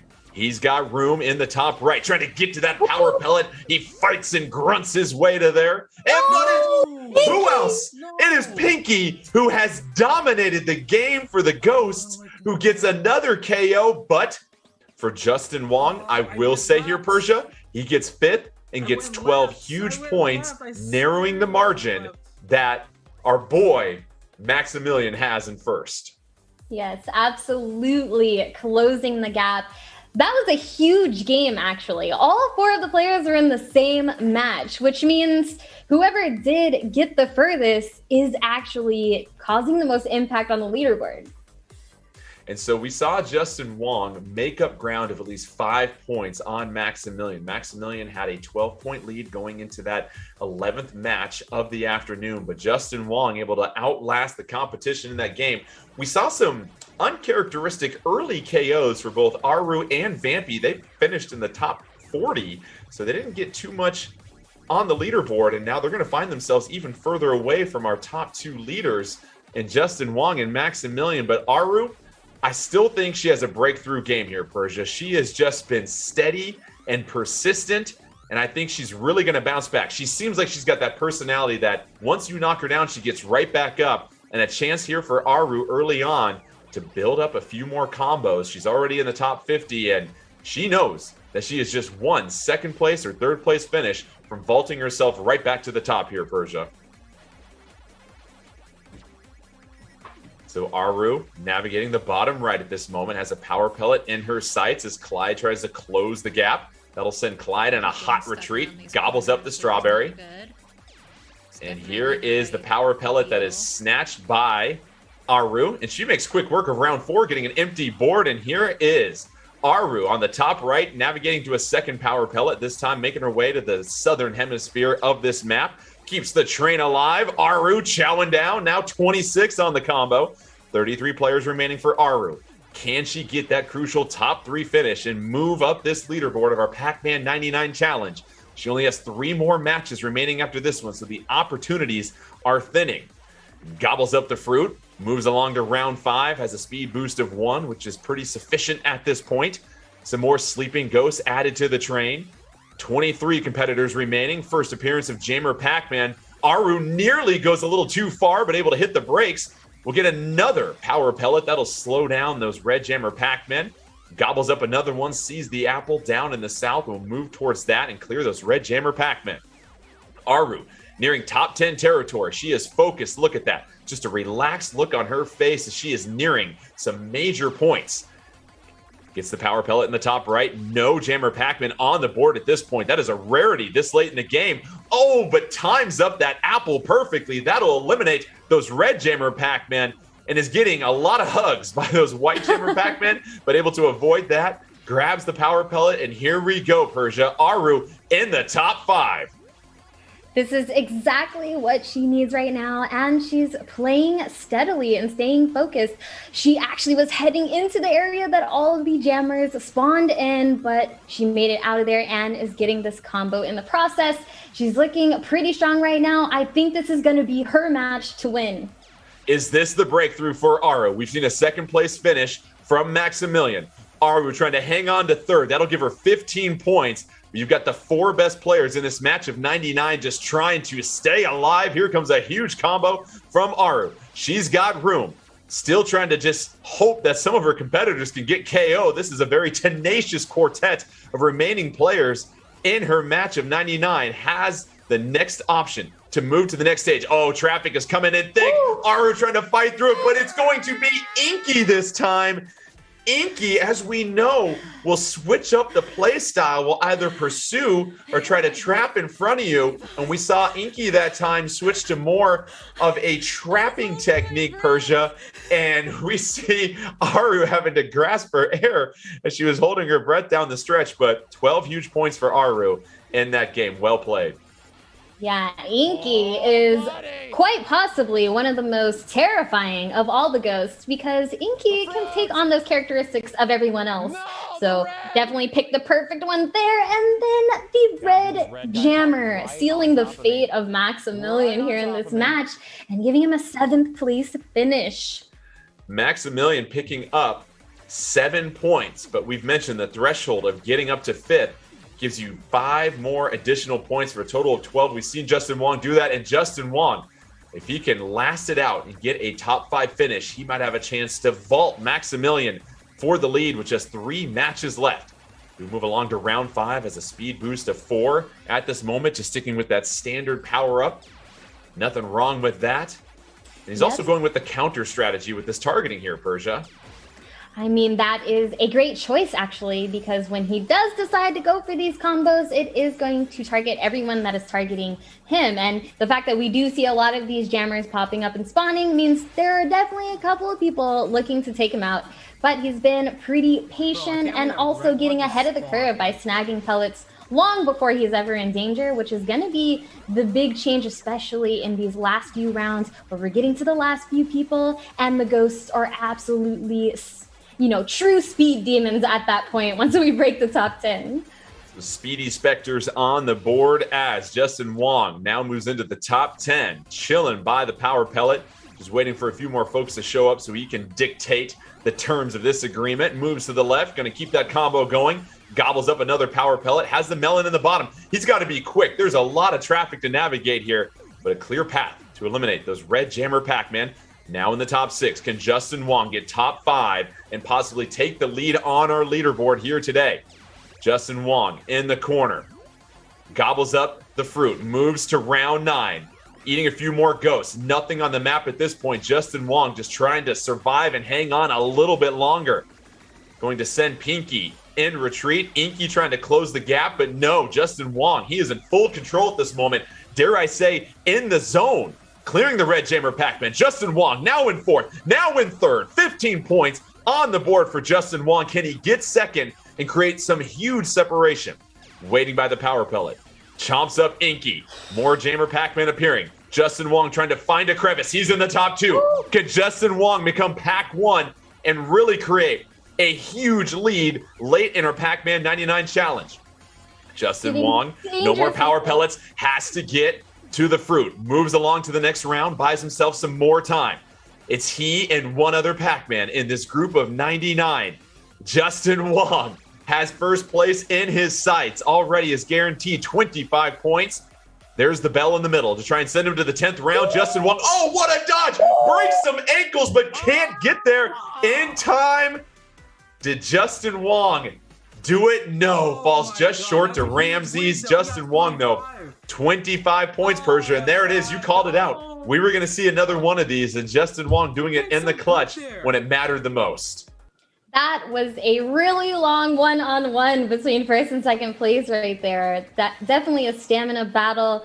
And I think, if I recall correctly, I saw Justin using the strength ability. And while that is going to send more damage to your opponents, one, it's going to require you to send those long combos over to begin with. And secondly, it's actually going to make more dangerous Jammer Pac-Man spawn on your own board when you use it. So a little bit of give and take there could have contributed to his downfall. Just one too many Jammer Pac-Man getting spawned on the board to send that extra damage, but we've seen him swap between a few, and that's something that I think we're also going to see out of more of our players. Maximilian likes to stick onto the speed ability here, but in the later rounds, we start to see that change a little bit, and I think that's the true end goal for the strategies in Pac-Man 99.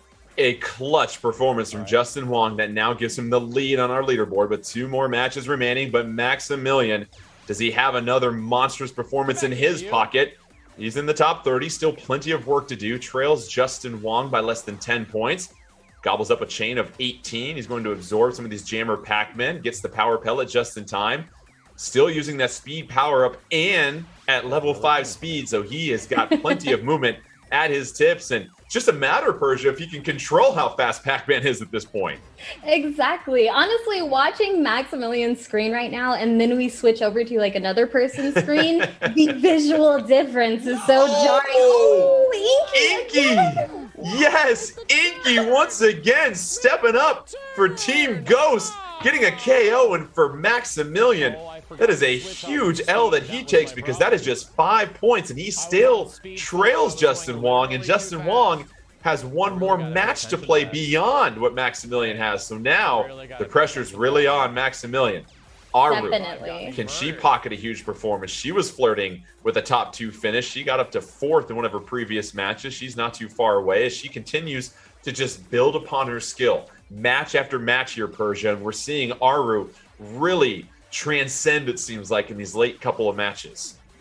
She's definitely getting more focused and kind of taking her time too, and not feeling too rushed, I think is important, especially like we saw on Max's end. He was so incredibly fast that it is probably very difficult to control Pac-Man at that speed. And sometimes you just have to know your own boundaries too. And I see that in ARUUU's game plan right now. You know, she's comfortable picking up the pellets even if there's no immediate danger. She's comfortable taking her time to clear out the pack dots. And she's not, you know, wasting too much time trying to set up big trains or combos, but more so focusing on the job at hand, which is making sure she's set up for the late game.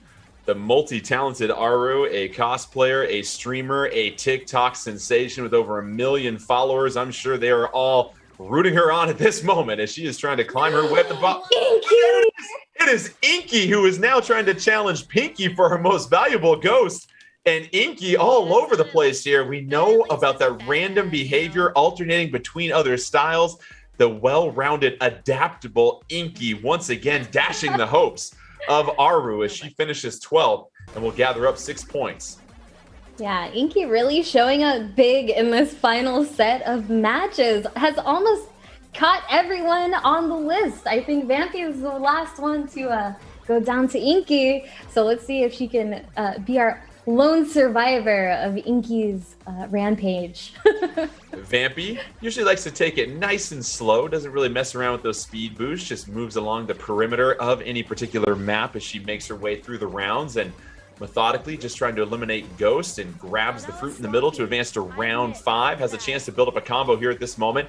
But here is Justin Wong sitting at 107 and now in the top 30. He is your leader of our Pac-Man 99 challenge today as we get set for the last couple of matches of these 15 total matches. Can Justin Wong hang on? He knows all about the endurance it takes to win a tournament. He's got 9 EVO titles in his pocket for his career. So this is nothing new to him. Being on the big stage with pressure, thrives in these situations as he moves on to round 5. And it's that balance here with Justin Wong, Persia, that stands out to me. He doesn't go for 5 and 6 for the speed, but he also makes sure that he uses that camping strategy and doesn't live on that. So I love what we're seeing, the variety from Justin Wong, Persia. Absolutely. And again, we are finding Vampy and Justin in the same exact match. So we're going to see how that plays out. And maybe if Vampy can do a little bit of gatekeeping somehow to keep Justin's score down, because he's definitely pulling away. But looking at our 4-cam here, everyone's looking strong. Max again building up that speed. ARUUU's about to break into the top 50. And then, of course, our head-to-head, both Vampy and Justin are still in this match. But Vampy's screen has a lot of friends over. We're going to have to get rid of a few of them. Vampy trying to end the party and kick him out of the house here. She's now in the top 11, has a chance. Oh, could have gone north to get the apple. Decides to get another power pellet. Might be trapped. She can make her way there. She's got to hurry up. Grabs the apple, moves to round 7. She's got to continue to move. As ARUUU, you see the frustration. She gets KO'd at 44, so she's starting to possibly wilt as we close things out. 2 top 10s in our sights. Vampy on your left, Justin Wong on your right. A first place finish will give you 50 points. Justin Wong plowing through, but then it's Pinky on Vampy that gets the KO. Vampy finishing in the top 5. Very impressive for 12 points. But Justin Wong still motoring along, trying to add to his lead. Gobbles up the melon, eliminates the red jammer Pac-Man. You see how fast these ghosts are moving at this point, and Justin Wong still sticking with that standard strategy. Feels like he has enough speed, and here he is, Persia. Feels like he's in control as he sits at second. Can he outlast and really apply the KO? Justin Wong has done it. We have our first PAC-ONE Justin Wong popping off and getting 50 huge points to create all the separation in the world as we get closer to the end of our Pac-Man 99 challenge. And how about that, Persia? That was so clutch and exactly what Justin needed for this final set of games. We have yet to have anyone take first place. So of course, in true Justin Wong fashion, the first one to do it is him. But that is going to be a monumental task for each and every one of our remaining players, because that's a 50-point gap, not counting how far he was already ahead, that they are going to have to surpass. A treasure trove of points coming the way of Justin Wong, showered in riches as he gets 50 points to create a chasm of a deficit between he and Maximilian. And Justin Wong, oddly enough, started off our first 5 matches in last place, but it goes to show you the persistence and the adaptability of Justin Wong. Now, don't rule out Maximilian. He's finished second before. Here he is in the top 8, and a lot of his KOs have just been bad spawns by the red jammer Pac-Man. Can he get lucky enough this time? Beautiful movement as he avoids Blinky. Has a chance to go up to that ghost chain, but realizes he has to get that fruit. Gets the power pellet. See the Galaga pop up. Oh! Maximilian nearly consumed by Pinky, but able to avoid her. And now has a chance to just catch his breath, build up a little combo here as those ghosts slow down in the tunnel. What a wonderful opportunity for Maximilian. Gets to the power. Oh! What an input error for Maximilian. See, you're supposed to take the second left on Main Street, not the first there, Persia. That's what happens when you miss your turn. Yeah, that's a one-way street, and we see why now, because the red jammer Pac-Man, again, being the bane of Maximilian's existence so far today. But we're going to hop over to Vampy's screen. Had a very close bout with Justin Wong in his first place finish. Made it all the way to, I believe, top 5 of that match as well. Let's see if she can carry that momentum over because, you know, fifth place and above is a good place to be, especially if you're trying to gain more points. You have to credit Vampy just for her continued improvement. We saw just the consistency, but then all of a sudden she's gotten some really nice top 10, top 5 finishes in the last few matches. And it's worth saying for Maximilian, he's got his YouTube channel Boss Rage video series that he takes on some of the most difficult fighting game bosses. Well, I think Justin Wong just all of a sudden got added to that series because Justin Wong has been a monster here today, and it's proving to be maybe a boss too tough for all of our competitors to take down as he creates a larger lead. But Vampy's not out of it yet. She is persistent, as we mentioned, and someone that is just going to be very methodical and is always very cool, calm, and collected here, Persia. Yes, until the match is over. But that's fine. As long as mid-game we're calm and collected, that's all that matters. But when it comes to Pac-Man 99, it's really tough not to feel the sting of a loss when, like you said before, it really is all on you and your decision-making. How long are you going to camp the pellet? How many times are you going to let Jammer Pac-Man spawn before you do something about it? So on and so forth. And I think Vampy's decision making has been absolutely great when it comes to those things. The only thing I disagree with is not going for any speed boosts. With a little bit of a speed boost, I really feel like Vampy could easily get a first place finish. She has hung out in Zero Land when it comes to the speed boost multiple times. She is in round 3, grabs the fruit, but another opportunity to maybe clear up some more dots and get that crucial speed boost, because you have to have that speed later on, Persia. It gets to a certain point where the ghosts are simply just faster than you, and you can't outrun them. You're going to have to dodge them, but we'll see. Vampy has proven people wrong and placed in the top 5 without a speed boost. And as always, you can get that empty board that'll give you a free speed boost, but here she is in round 4, still slow as you can be in the beginning. We'll gobble up that power pellet, build a little bit of a chain here, move to the left, just taking her time on that other power pellet. Now in the top 16 for Vampy, and only in round 4, Persia, which is fascinating because the action on her map isn't going to be as fast as some of our other competitors like Maximilian and Justin Wong that at this point are maybe at round 7 or 8 when we've gone this far in the match. Exactly, but it's looking really good. Luckily, she did get a speed boost here from getting the clear board. And I think maybe the game itself is like, here's some speed. You need a speed boost. You need, to up the quickness a little bit. It's definitely going to make a major difference. But we see here, she is definitely choosing the right parts of the map to be. She sees where her combo is in the bottom right. She knows that this top right area doesn't have much going on. So we can see that she's definitely landscaping well with her board. Now she's opting to clear this combo and send some damage. And the second she gets a chance to advance, she does. She's not afraid to hop over to that next level and do what she's got to do. But let's see, now that she's in the top 5, if she can bring it home for the people not going for the speed boosts. Vampy taking a bite out of these ghosts. She is in the top 5 and just moving along. Had an opportunity to finish the combo, but goes for the melon to reset the map and get more power pellets. Get some more sleeping ghosts. She sees where her combo opportunity is. But look at how fast that power pellet meter is moving along. And Vampy just cruising along, has a chance to get to the melon. Oh, that was close. Barely got Pinky. And top 4 here for Vampy. Okay. Power pellet on the top left. Trying to avoid these ghosts, but there's the speed. Oh, just enough speed for Vampy. And Pinky, though, persistent. And Vampy, you see, has had enough of Pinky for this Pac-Man 99 challenge, and Pinky just too much speed for Vampy at that last moment, Persia, and it felt like Vampy was in total control, but just wasn't quite quick enough.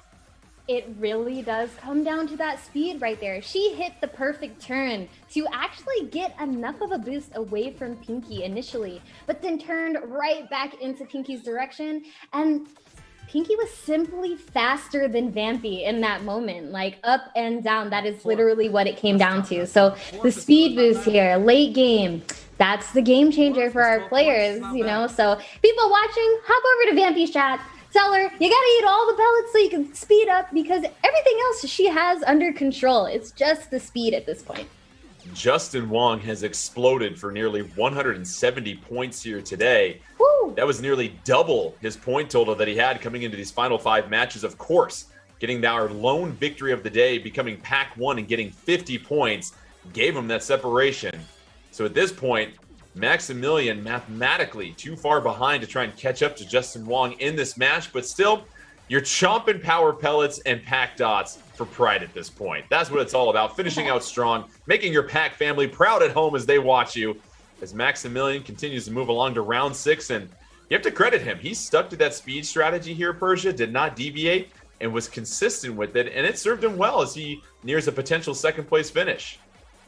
It definitely set up for some clutch and jaw-dropping moments, right? Going so fast that a red jammer spawns on you in the next round, that's pretty fast. That is extremely fast. And he controls it really well. He gets the perfect turns often. And I think just with all of the jammer PAC-MAN on you at all times, it really goes to show that even if you are as fast as possible, it is possible that it's not going to be enough. Jeez.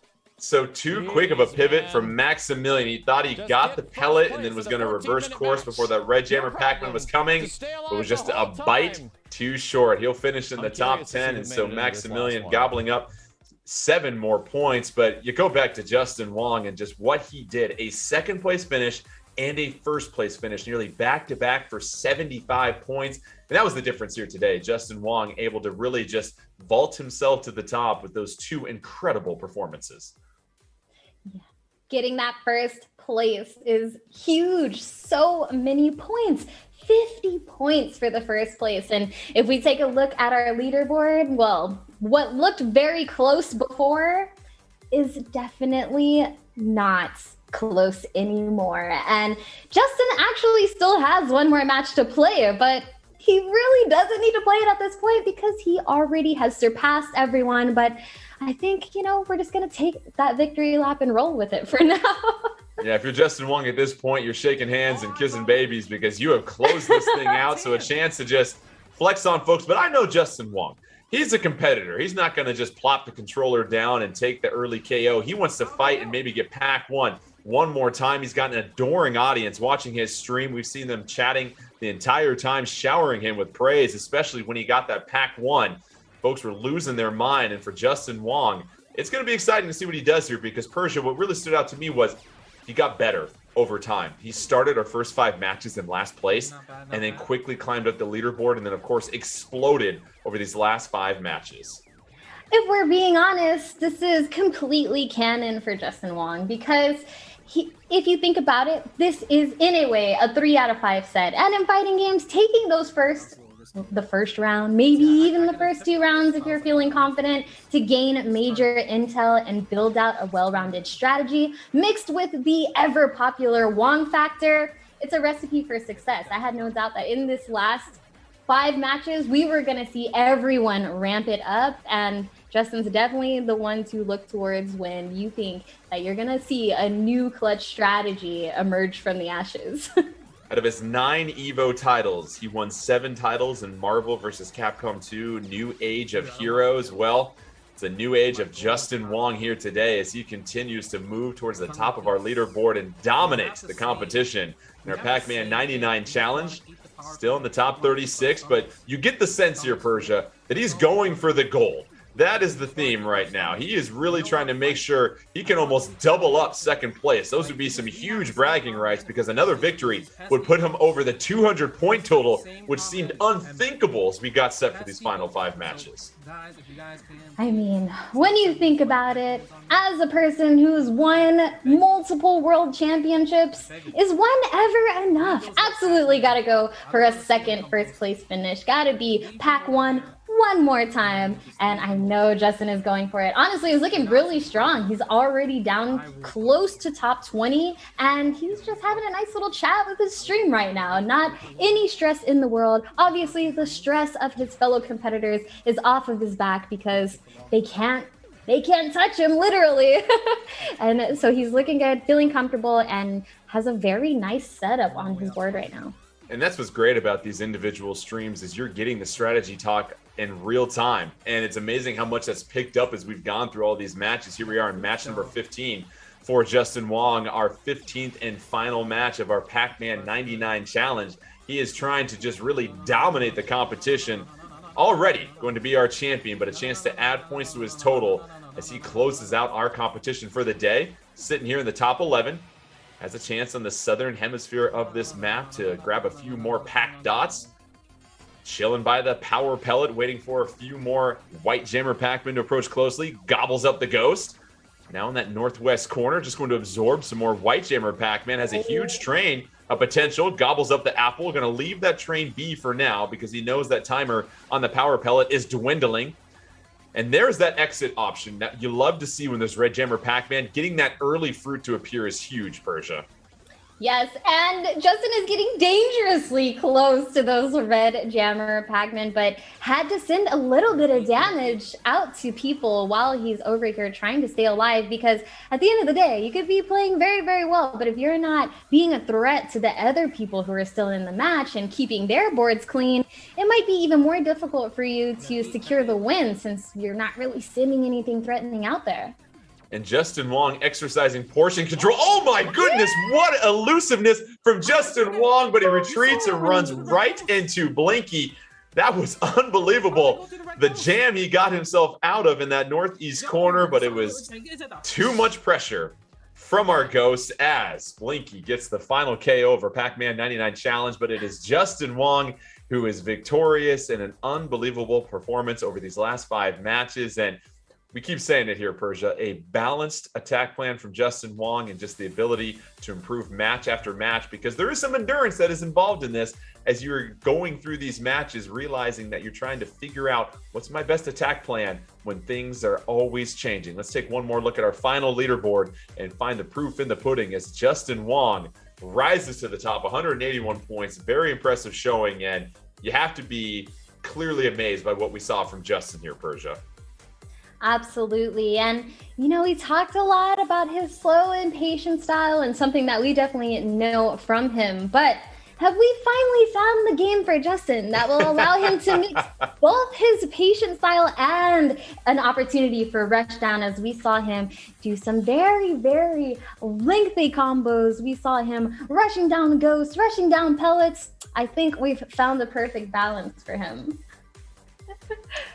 And so you look at Justin Wong and what he was able to do. It was very, very impressive. And let's go ahead and take a look at one more slide here. We've talked about the DLC and all the other gameplay strategy that we have seen here throughout the day through our Pac-Man 99 challenge. But make sure you stay tuned for more Pac-Man 99 event info coming on August 21st. That's right. The Pac-Shun doesn't stop here. This was just a little sample, one little Pac dot, as we like to say, before we chomp down on some more Pac-Man 99 fun. And so congratulations once again to all of our other competitors. They put up a worthy battle. Maximilian seizing the lead early on, but Justin Wong coming from behind and becoming victorious. And just goes to show you here, Persia, just the fun in Pac-Man 99, especially that top 10 when that music starts to change. It gets a little bit faster. I mean, I don't know about you, but my heart rate's moving, and that's when things really seem to get their most intense. Yeah, definitely. They do it on purpose. They speed up the music. You start feeling your hand shaking a little bit. It's all there to throw you off. But our players did a really, really good job at, you know, weathering the storm. It was a massive stamina battle, especially when you get to those lower placings, like first place to fifth place. Not only is it just mentally a lot to deal with, but now you have 3 other people you're competing against. The match where we had all of our players in the same match, I felt the most like palm sweaty moment because they were all in there, and it's like the true test of how they're playing Pac-Man 99 against each other. We saw different strategies take place, but it was Justin Wong that rose to the top. We'll try to snag him here for a quick little interview and get his thoughts, because I loved what he was saying to his channel the whole time. He was talking about his strategy and really walking folks through what he was trying to do. And to me, that's impressive to multitask like that while you're focusing on the game and having a conversation and educating folks that are watching in. I mean, he's no stranger to spreading some knowledge, and he does coaching. So if anybody else wants to, you know, get some coaching from Justin, now's a perfect opportunity, because he might add Pac-Man 99 to his roster of games. Who knows? Who knows? Well, that'll do it again for a Pac-Man 99 challenge. Congratulations to Justin Wong, our champion. Also, huge thanks to Maximilian, also as well as Vampy and Aru. They put up some incredible challenges to our champion, Justin Wong. But it sounds like Justin will get a chance to join us here in just a moment. I do want to get what was going through his mind as he got our lone PAC-ONE of the afternoon. And we saw, Persia, how hard it was when you got to the top 10 to move your way up higher and higher to that last spot. It just seemed like it was forever until somebody finally got eliminated. And that was slowly ticking down from 8 to 7 to 6. And you really had to outlast the competition. Exactly, because when you are getting down to the last few people of the match, it's stressful. You have a lot on your board, but you also have to keep sending damage. It's not just about surviving, but making it difficult for your opponent too. Because once you get to a point where you're in the final 5 and you are able to equally survive and send damage, that's when you're really becoming a threat and giving yourself more of an opportunity to take first place. Because if you're not sending any damage and you're only trying to stay alive, you're making it easy for everyone else. Well, today's PAC-ONE, Justin Wong now joins us. And Justin, let's start with this. I want to know, what was the difference for you? You got that first, second place finish, and you were so close to becoming PAC-ONE. Then you got PAC-ONE. What do you think was the difference for you between getting second and that lone PAC-ONE? Oh man, to be honest, it really comes down to like the jukes and also the awareness of not being greedy. Because I think a lot of times I'm always greedy to like try to like stall the game as much as possible, because a lot of the early rounds I would just get blocked by the red Pac-Mans, and then there I just couldn't move in that situation. But from there, my chat was telling me, yo, just anytime you see the fruit, just kind of like start to prioritize the fruit as the option. And I thought like, yeah, that sounds like the right idea.